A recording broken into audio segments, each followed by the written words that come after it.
Good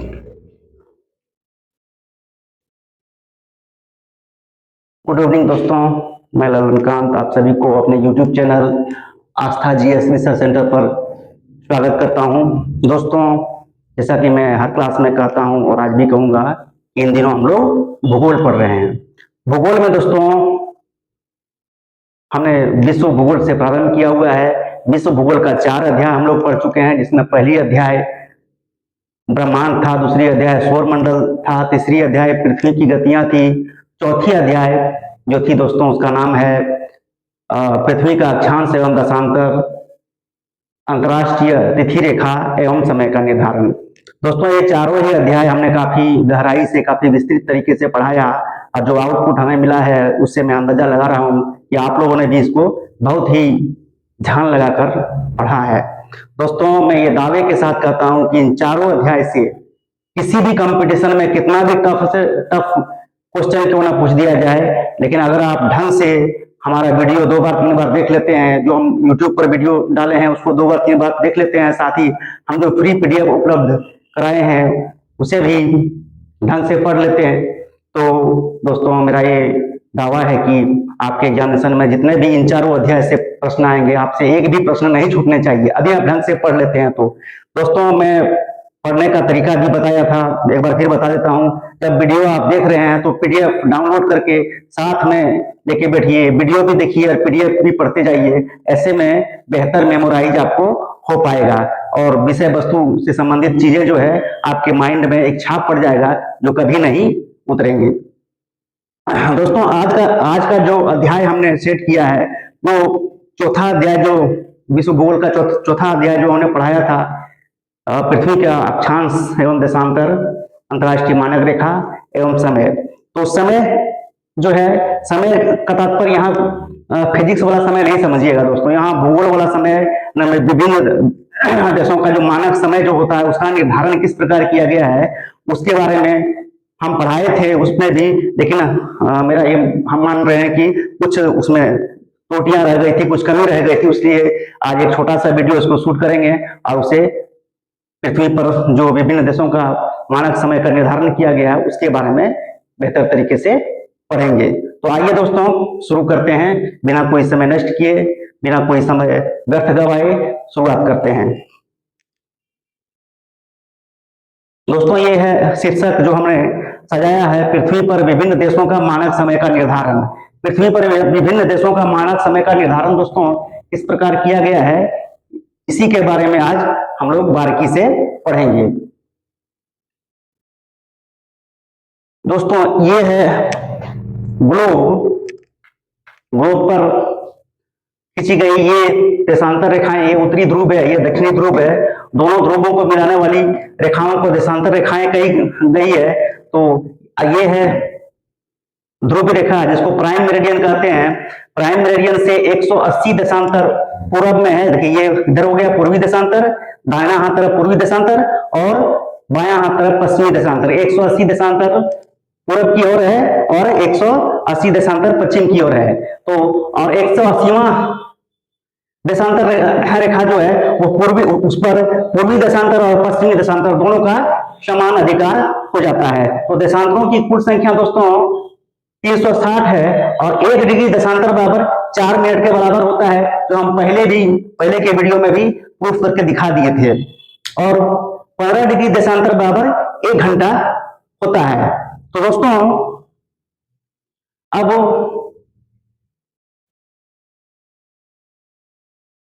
हम लोग देखेंगे कि समय का निर्धारण जो है किस प्रकार किया जाता है। पृथ्वी पर समय का निर्धारण देशांतर रेखाओं और ग्रीनविच मीन टाइम GMT, पृथ्वी पर समय का निर्धारण देशांतर रेखाओं और ग्रीनविच मीन टाइम GMT के आधार पर होता है।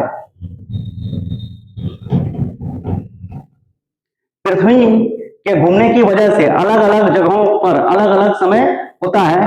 पृथ्वी 24 घंटे में एक चक्कर पूरा करती है, ये तो सभी जानते हैं हम लोग, और इस दौरान 360 डिग्री चक्कर लगाता है। तो 360 डिग्री बराबर 24 घंटा, तो यहां से 1 डिग्री बराबर एक ही नियम से निकालेंगे तो 1 डिग्री बराबर 4 मिनट हो जाएगा, यानी कि 2 देशांतरों के बीच का समय कितना होता है, वो 4 मिनट होता है।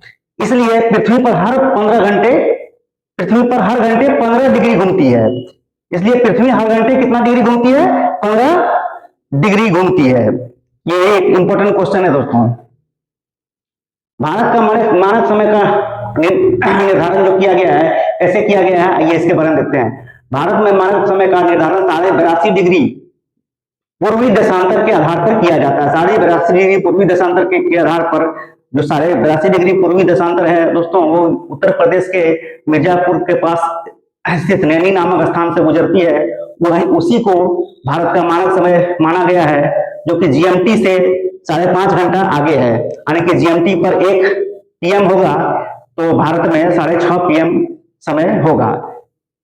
इस देशांतर रेखा से होकर उत्तर प्रदेश के मिर्जापुर शहर गुजरता है। देशांतर रेखा से होकर उत्तर प्रदेश के मिर्जापुर शहर गुजरता है। इसलिए इस क्षेत्र को के समय को पूरे देश का मानक समय माना गया है। इसे भारतीय मानक समय कहते हैं, इंडियन स्टैंडर्ड टाइम कहते हैं। भारतीय मानक समय से जुड़ी कुछ और खास बातें। भारतीय मानक समय ग्रीनविच मीन टाइम जीएमटी से 5 घंटा 30 मिनट यानी कि 5.5 घंटा आगे है। भारत में डे लाइट सेविंग टाइम का पालन नहीं किया जाता है। इसका अर्थ है दोस्तों, भारत के अलग अलग राज्यों में अलग अलग जगहों पर अलग अलग समय नहीं होता है। डे लाइट सेविंग टाइम का पालन नहीं किया जाता।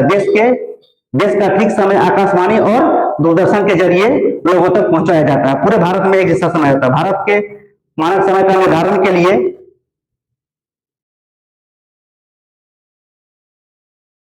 आइए देखिए, भारतीय मानक समय आईएसटी से जुड़ी कुछ खास बातें। भारतीय मानक समय की स्थापना 1 सितंबर 1947 को हुई थी। इसके पहले दोस्तों भारत के भिन्न भिन्न जगहों पर भिन्न भिन्न समय होता था।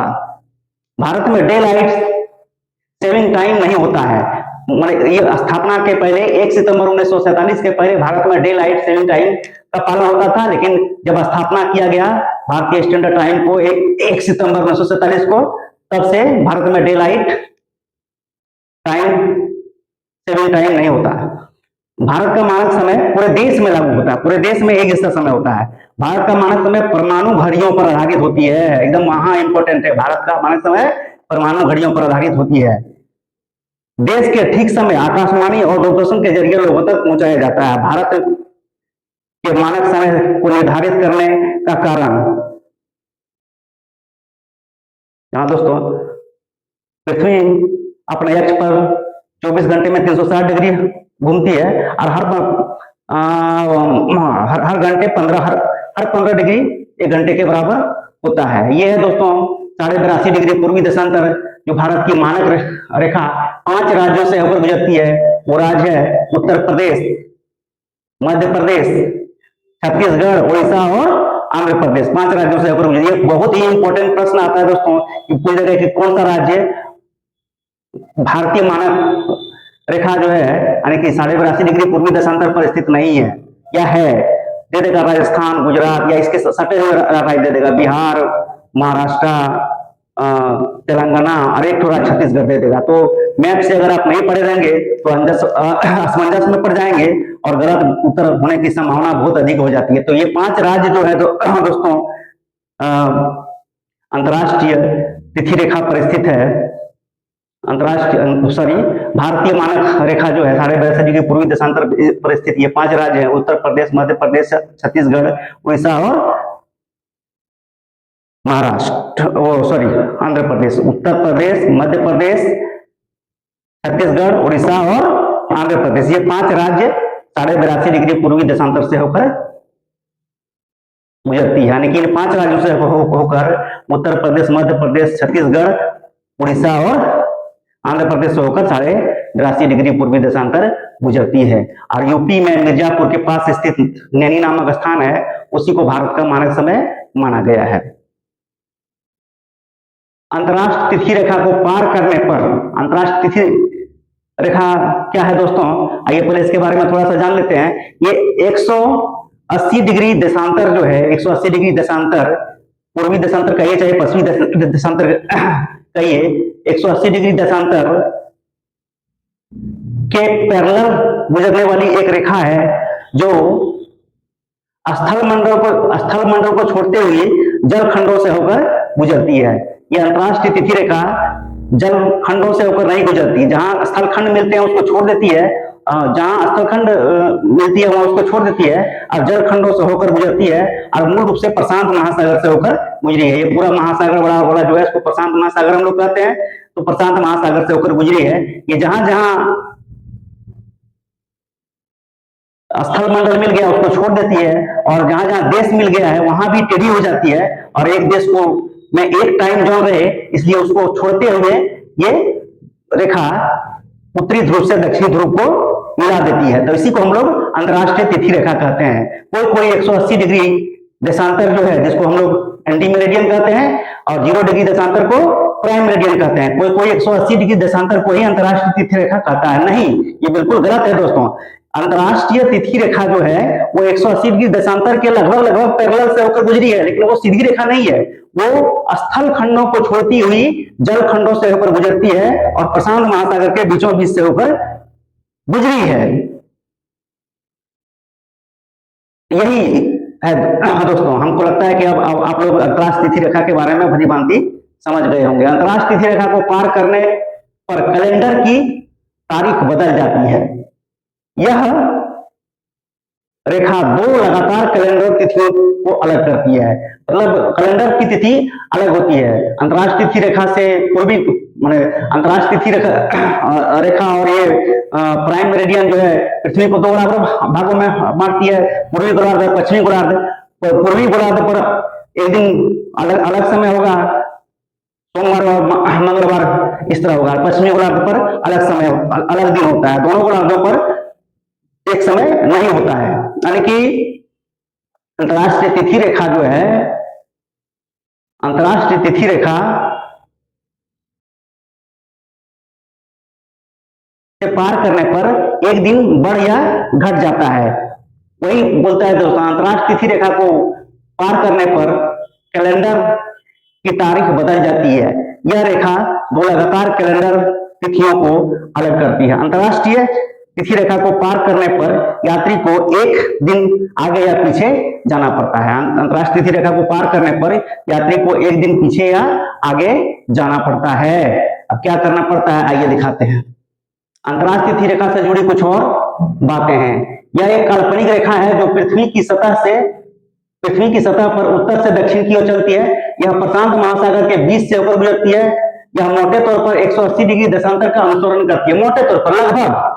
मोटे तौर पर मतलब लगभग एकदम 180 डिग्री देशांतर को हम लोग अंतरराष्ट्रीय तिथि रेखा नहीं बोलेंगे, क्योंकि अंतरराष्ट्रीय तिथि रेखा एक जिगजैग टाइप का लाइन है जो स्थल मंडल को छोड़ती हुई जल मंडल से होकर गुजरी है। यह प्राइम मेरिडियन से दुनिया के आधे हिस्से में स्थित है।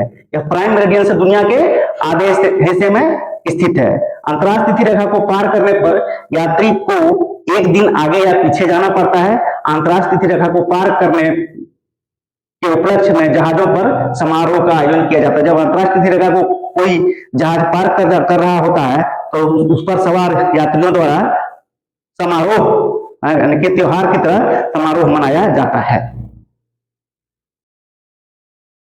ये वही है दोस्तों, अंतरराष्ट्रीय तिथि रेखा को पार करने पर होने वाले बदलाव। पश्चिम से पूर्व की यानी कि पश्चिमी गोलार्ध से अगर पूर्वी गोलार्ध की ओर हम लोग जाते हैं तो अंतरराष्ट्रीय तिथि रेखा को पार करने पर कैलेंडर की तारीख में एक दिन आगे बढ़ा दिया जाता है। यानी कि पश्चिमी गोलार्ध से पूर्वी गोलार्ध की ओर जाते हैं तो कैलेंडर की तिथि में एक दिन आगे बढ़ जाता है। अगर हम पश्चिमी से पूर्वी गोलार्ध की ओर जा रहे हैं तो अगर पश्चिमी गोलार्ध पर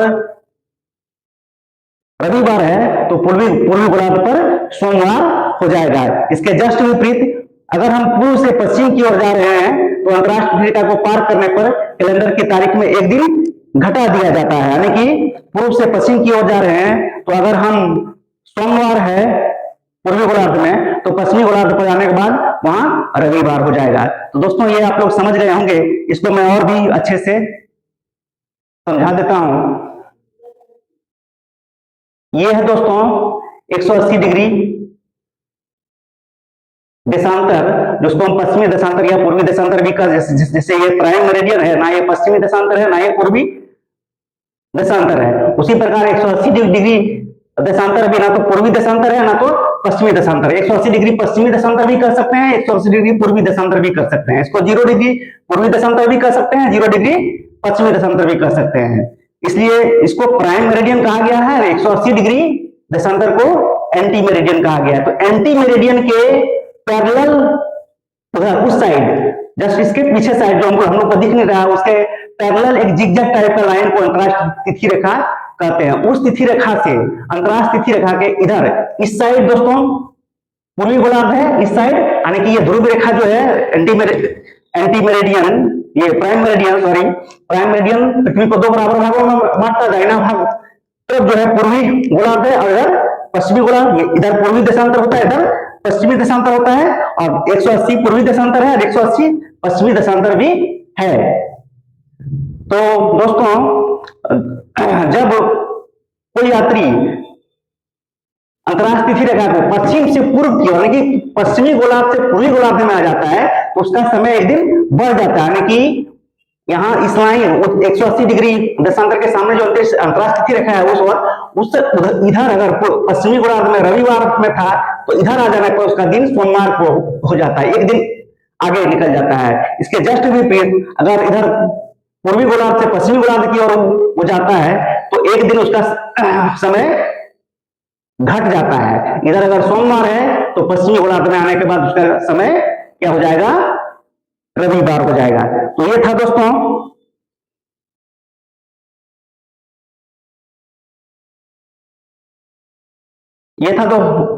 दोस्तों अंतरराष्ट्रीय तिथि रेखा के बारे में कि किस प्रकार अंतरराष्ट्रीय तिथि रेखा को पार करते हैं तो एक दिन समय बढ़ जाता है या घट जाता है। अगर पश्चिम से पूर्व पार करते हैं तो एक दिन समय बढ़ जाता है और पूर्व से पश्चिम पार करते हैं तो एक दिन समय घट जाता है। अंतरराष्ट्रीय तिथि रेखा को पार करने पर कैलेंडर की तारीख बदल जाती है। यह इस बात पर निर्भर करता है कि आप किस दिशा में यात्रा कर रहे हैं। अगर आप पश्चिम से पूर्व की ओर यात्रा कर रहे हैं, पश्चिम से पूर्व की ओर यात्रा कर रहे हैं तब आप एक दिन आगे बढ़ जाएंगे। पश्चिम से पूर्व की ओर यात्रा कर रहे हैं तब एक दिन आप आगे बढ़ जाएंगे। वहीं अगर आप पूर्व से पश्चिम की ओर यात्रा कर रहे हैं तो आप एक दिन पीछे हो जाएंगे। ये स्पष्ट है दोस्तों, बहुत अच्छे से पढ़ लीजिएगा। इसे मैंने बहुत मेहनत से कलेक्शन किया है, इसको अच्छे से पढ़ लीजिएगा, एक बार पूरा कॉन्सेप्ट क्लियर हो जाएगा। अंतरराष्ट्रीय तिथि रेखा के बारे में कुछ और बातें। यह एक काल्पनिक रेखा है। यह पृथ्वी को उत्तर से दक्षिण ध्रुव तक चलती है। यह पृथ्वी के उत्तर से दक्षिण ध्रुव तक चलती है और प्रशांत महासागर से होकर गुजरती है। स्थल खंडों को छोड़ती हुई जल खंडों से होकर गुजरी है। यह प्रशांत महासागर के मध्य से होकर गुजरती है। यह मोटे तौर पर 180 डिग्री देशांतर का अनुसरण करती है। साल 1884 में वाशिंगटन में हुई एक सभा में 180 डिग्री देशांतर को अंतरराष्ट्रीय तिथि रेखा घोषित किया गया था। अंतरराष्ट्रीय तिथि रेखा लगातार दो कैलेंडर तिथियों को अलग करती है। तो यह था दोस्तों आज का क्लास, जो विभिन्न देशों पर समय का निर्धारण के बारे में हम लोग पढ़ रहे थे। थोड़ा ये इसको ब्रीफली जानते हैं कि ग्रीनविच मीन टाइम जो है दोस्तों वो इंग्लैंड के पास है और प्राइम मेरिडियन यानी कि 0 डिग्री देशांतर से होकर गुजरती है। वह स्थान ग्रीनविच जो स्थान है दोस्तों वो इंग्लैंड की राजधानी लंदन के पूर्व में स्थित एक स्थान है। उसी को दुनिया का मानक समय मान लिया गया। उसी के आधार पर पूरी दुनिया चलती है। और भारत का मानक समय 82.5 डिग्री पूर्वी देशांतर है। तो 1 डिग्री देशांतर बराबर 4 मिनट होता है। तो 182 डिग्री 82.5 डिग्री देशांतर बराबर हो जाएगा, इतना को 4 मिनट से गुना करेंगे तो हो जाएगा 330 मिनट यानी कि 5 घंटा 30 मिनट यानी कि 5.5 घंटा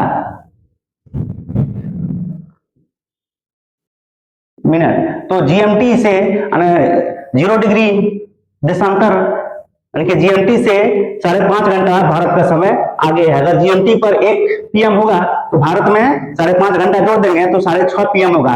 उसी प्रकार पश्चिम की ओर, ये पूरब की ओर बढ़ने पर जीएमटी के समय में जोड़ना पड़ता है और पश्चिम की ओर बढ़ने पर मान लिया जाए 82.5 डिग्री पूर्वी के जगह 82.5 डिग्री पश्चिमी देशांतर पर कोई देश स्थित है कि मानक रेखा, किसी देश की मानक रेखा 82.5 डिग्री पश्चिमी देशांतर है, तब उसका समय जो है जीएमटी से 5.5 घंटा पीछे होगा। यानी कि अगर जीएमटी पर 6 PM हो रहा है तो 5.5 घंटा घटा देंगे, यानी कि 7 PM हो रहा है तो उस देश पर कितना, उस देश का समय कितना होगा, 1:30 PM होगा, यानी कि 1:30 PM होगा उस देश का समय। तो इस प्रकार दोस्तों, अगर मान लेते हैं 20 डिग्री ईस्ट देशांतर पर कोई देश है, ईस्ट लेटीट्यूड का ईस्ट 20 डिग्री ईस्ट लेटीट्यूड किसी देश का मानक समय है, तो वो जीएमटी से कितना आगे होगा, तो कर दीजिए इसको 20 गुने 4 यानी कि 80 मिनट आगे होगा। 1 घंटा 20 मिनट आगे होगा, 1 घंटा 20 मिनट आगे होगा, 1 घंटा 20 मिनट आगे होगा। यानी कि जीएमटी पर 1 बज रहा है तो उस देश का समय होगा 2:20 होगा। तो ये था दोस्तों कॉन्सेप्ट था जो हमने काफी गहराई से पढ़ाया कि समय का निर्धारण विभिन्न देशों का जो समय है वो किस प्रकार किया जाता है। विभिन्न देशों का समय का निर्धारण दोस्तों जीएमटी के आधार पर किया जाता है। ग्रीनविच मीन टाइम जो इंग्लैंड की राजधानी लंदन के पूर्व में स्थित एक स्थान है, उसी का अनुसरण करते हुए पूरे विश्व का समय का निर्धारण किया जाता है। भारतीय समय जो है उस मानक रेखा, भारतीय समय का मानक रेखा 82.5 डिग्री पूर्वी देशांतर को माना गया है, जो जीएमटी से 5.5 घंटा आगे है। ये था दोस्तों आज का क्लास। दोस्तों क्लास कैसा लगा आप लोग कमेंट कीजिएगा, साथ ही वीडियो को लाइक कीजिए, शेयर कीजिए और दूसरे दोस्तों को सब्सक्राइब भी करवाइए। जैसा कि हम हर क्लास में बताते हैं कि ये गरीब लोग बच्चों के साथ साथ अमीर बच्चों माने कि सभी के लिए ये प्लेटफॉर्म है, लेकिन ज्यादा हम भावुक उन लोगों के लिए रहते हैं कि जो पैसे के अभाव में क्लास नहीं कर पाते हैं, पढ़ने छोड़ दिए हैं, वो अच्छी पढ़ाई नहीं कर पाते हैं। दोस्तों मैं पूरे विश्वास के साथ बताता हूं कि जो लाखों रुपया खर्चा करके पटना या दिल्ली या रांची जाके क्लास कर पाने में सक्षम नहीं है, उससे भी कहीं बेहतर क्लास मैं आप लोगों को फ्री में दे रहा हूं। इसलिए जो दोस्त हमसे जुड़े हुए हैं वो ज्यादा से ज्यादा शेयर करें, सब्सक्राइब करवाएं और ये आस्था जी रिसर्च सेंटर को बढ़ाने में हमारा मदद करें और अपना भी मदद करें, क्योंकि ज्ञान बांटने से ज्ञान बढ़ता है दोस्तों। पैसा कौड़ी नहीं है, ये पैसा अगर किसी को दे देंगे तो खत्म हो जाएगा, लेकिन ज्ञान को हम जितना बांटेंगे उतना बढ़ेगा। तो ये था दोस्तों आज का क्लास। इसी के साथ मैं आज का क्लास समाप्ति की घोषणा करता हूं। Good evening again.